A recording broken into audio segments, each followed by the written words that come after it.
Yo, how's it going everyone? It's me, Arctic. Today's video, we're going to be going over a complete Ayaka build guide. I will be talking about the DPS build and sub-DPS build for Ayaka, covering weapons and artifacts that could possibly be pretty good for each of those two builds. So Ayaka is releasing next week, but we pretty much already have all the information, except there could be a few minor changes before the actual release. But yeah, so Ayaka is probably going to be a pretty strong DPS character. Alternatively, you can use her as a sub-DPS as well, so that's what we're going to be covering in this video, a complete guide for building an Ayaka. If you guys are new to the channel, remember to subscribe. I'm trying to get all the way to 2.4k subscribers. Anyway, let's get back to the video. First up, the best part about Ayaka's base stats is that her base attack is up to 342 base attack, which is pretty high. So Ayaka does get a crit damage ascension up to 88%, so very similar to Ganyu in terms of the ascension stat. Now also remember that the ascension materials are going to be released with actual Inazuma, which is going to be the same time as Ayaka comes out, so no one's going to be able to get like Ayaka max level day 1 necessarily, without being able to collect all of these things right here. So day 1 Ayaka is going to be a little bit underpowered, it will seem. As for general tips that you want to keep in mind when using Ayaka, using your E is actually going to be a very good for setting up your DPS phases. And the reason behind this is because of her first passive talent. First passive talent increases your normal and charge attack damage by 30% for 6 seconds. And that's going to be activated whenever you hit enemies or use your E. Another thing to keep in mind is the alternate sprint right here. And now whenever you do this and you apply cryo with it, you're going to get cryo infusion on your auto attacks, which is going to be very good because you're going to be able to take full advantage of like a cryo goblet on this character. However, if you are planning on doing the physical DPS build, which you can actually get higher auto attack multiplier numbers, basically because you can get more phys damage percent versus cryo damage percent, unless you are using like a Kazuha or Animo support character in order to boost out your cryo damage.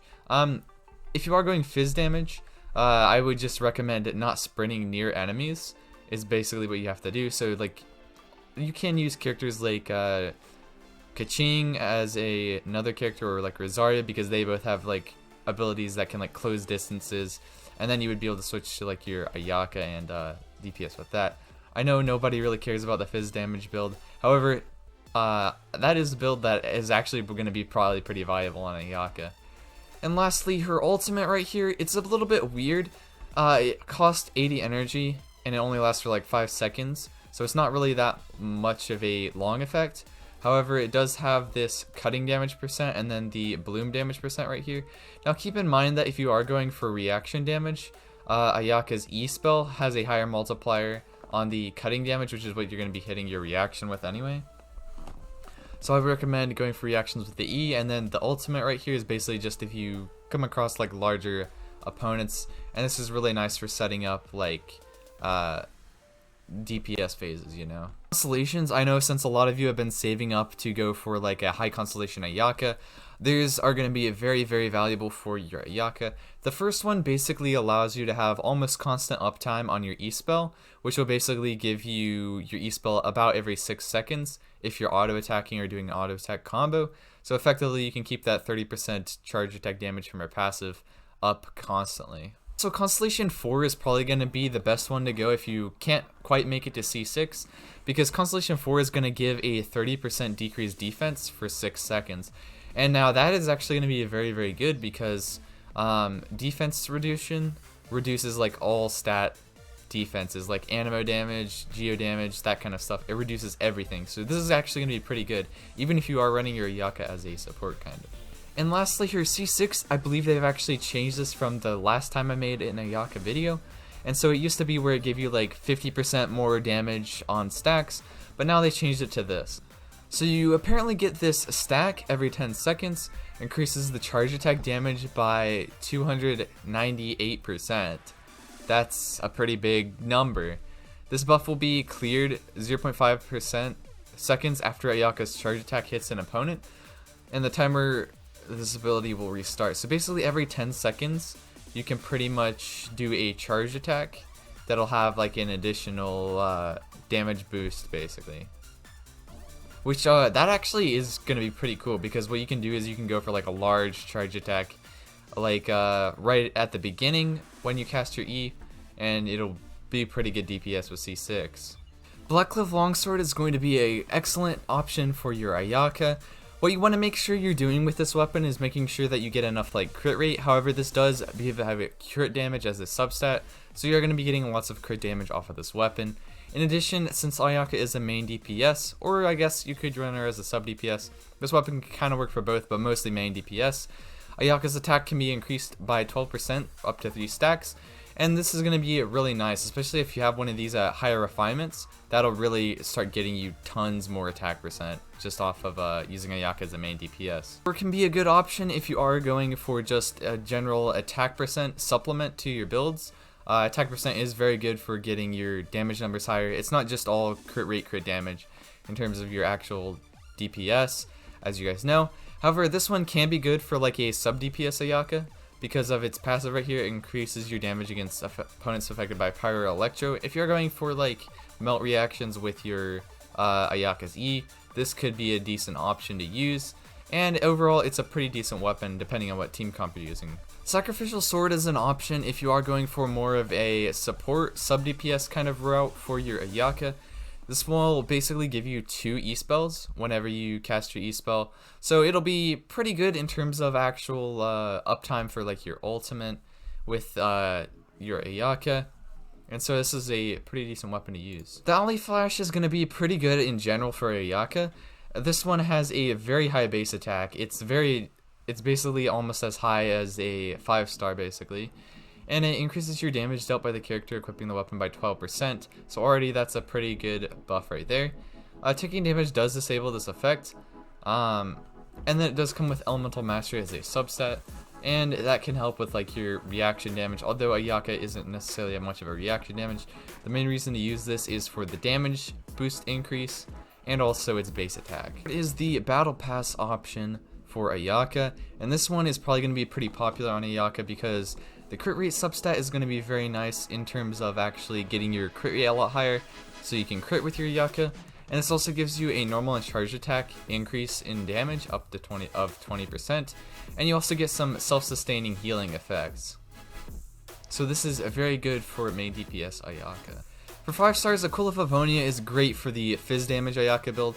Even if you aren't going physical damage build, Aquila Favonia's base attack and also its attack boost increase right here, basically it'll end up giving you like a lot of like good base stats and good DPS. Like I use this on my Jean a lot, and since it doesn't like basically give you like tons of extra stats, you know, it can still work very good on Jean even if you are just using her anima damage and that's it. Skyward Blade is going to be an excellent weapon for Ayaka overall. This one increases your crit rate by 4%, so you're getting a little bit supplement to your crit rate. And also whenever you cast your Elemental Burst, increase your movement speed, your attack speed, and also your normal and charge attacks. I'll do an additional damage proc, so that'll increase like your auto attack DPS. And this comes with energy recharge, which is going to be a great stat for keeping your burst up and your DPS up overall. So this weapon can be good for either main DPS Ayaka if you have one of these, or also sub DPS Ayaka. This is probably one of the better sub DPS options for Ayaka. The reason that Summit Shaper would actually be good for DPS Ayaka is if you are using like a shielding character alongside your Ayaka, either like a Diona or a Zhongli. And so what this does is give you some extra shield strength, so you're going to be a lot more tanky, and then you're going to get extra attack percent, and this will stack up to quite a bit of attack. It basically gives you almost as much as you would have on a Wolf's Gravestone. Fun fact is that this is the only like attack percent 5-star weapon, and so attack percent is very, very valuable if you can get it in high percentages, and this one basically gives you like 50% attack and a high base attack, so this is a very, very good weapon to use on like an Ayaka. Primordial Jade Cutter is an excellent weapon to use as well on an Ayaka. This one gives a pretty lower base attack, however this will take care of all of your crit rate needs, thanks to its like 50% crit rate or something crazy like that. It's pretty crazy.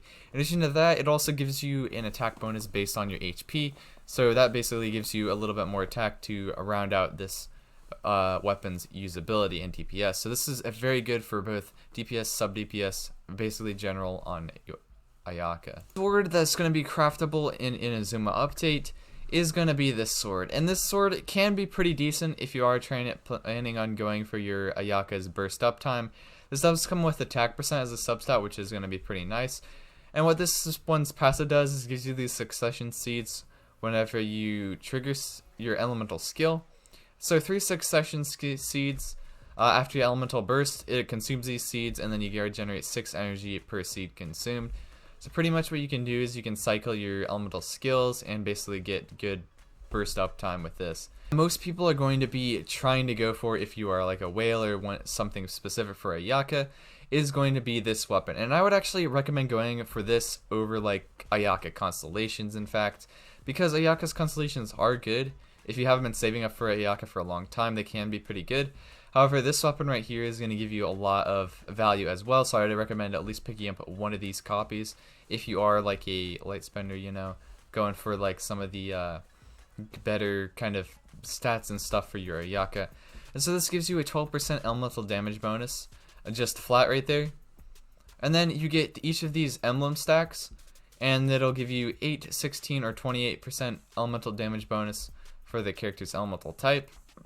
The character obtains 1 stack of this for each of the following things. So normal attacks, elemental damage stacks for 5 seconds. Your elemental burst stacks up for 10 seconds. If your energy is less than 100. It has a crit damage substat and a very high base attack. Basically, if you have the Aquila of Favonia, this one is just the better version of Aquila of Favonia pretty much. And so yeah, this one is just way better.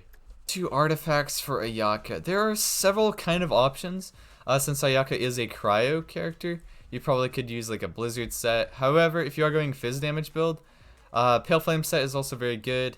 You can also go like a Gladius Finale 4-piece set, which could be pretty good as well if you do manage to have like enough crit rate, and that can work pretty good as well. Also, if you are going like sub DPS or like off-field DPS, Noblesse Oblige set is a very good set to use as well. This gives you like elemental burst damage and basically gives you some team support capabilities. The Glacier and Snowfield set, we don't know if this is going to be secretly released or something, or released in like maybe update 2.1 or something like that. But this set would actually be pretty good on Ayaka as well. Increases your superconduct damage, so you can possibly do superconduct comps with Ayaka. After using an elemental burst, you get another 30% cryo damage bonus for 10 seconds. So that's a pretty good boost right there. Retracing Bowlight set is also a very good set if you are running like shield supports. And if you have like Summit Shaper, something like that, you basically can become like an ultimate DPS tank, you know. And this does increase your normal and charge attack damage by 40%. There is another option, however, that can possibly get you even more DPS if you aren't using shield characters, and that's going to be the Reminiscence set.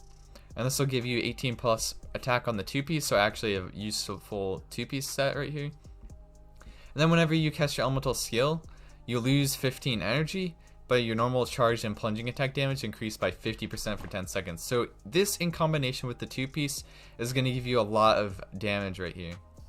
And also the last set you can possibly use on Ayaka is the Seal of Installation set. This gives you energy recharge and increases your elemental burst damage by 25%. Your energy recharge, that's 25% is the life stats actually. You can get up to 75% elemental burst damage. Since Ayaka's burst does cost 80, and it's not necessarily the most powerful, you don't use it that often. So this set could be good on like a sub DPS, but like it's not that valuable overall. But other than that, that is it for the Ayaka complete build guide. Let me know if you guys enjoyed the video. Let me know what kind of build you're going to go for your Ayaka. Let me know if you guys want to try out the Fizz build actually. But anyway, it's been me, Arctic. I will see you guys next time. Farewell.